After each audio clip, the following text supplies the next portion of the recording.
दयावरुमानाथ पादारविन्दं भजन्ति अलोके परे वानराणां न तावत् सुखं शान्ति सन्तापनाशं प्रसीद प्रभो सर्वभूताधिवासं न जानामि योगं जपं नैव पूजां न तोऽहं सदा सर्वदा शम्भो तुभ्यं जराजन्मदुःखोदतातप्रमाणं प्रभो पाहि आपन् मामीश शम्भो प्रभो पाहि आपन् मामीश शम्भो प्रभो पाहि आपन् मामीश शम्भो।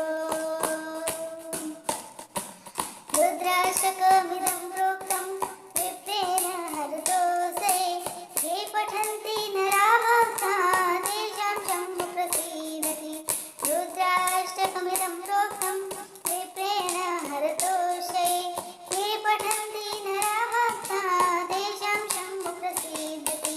सिया रामचन्द्र जी की जय, पवन सुत हनुमान जी की जय, उमापति महा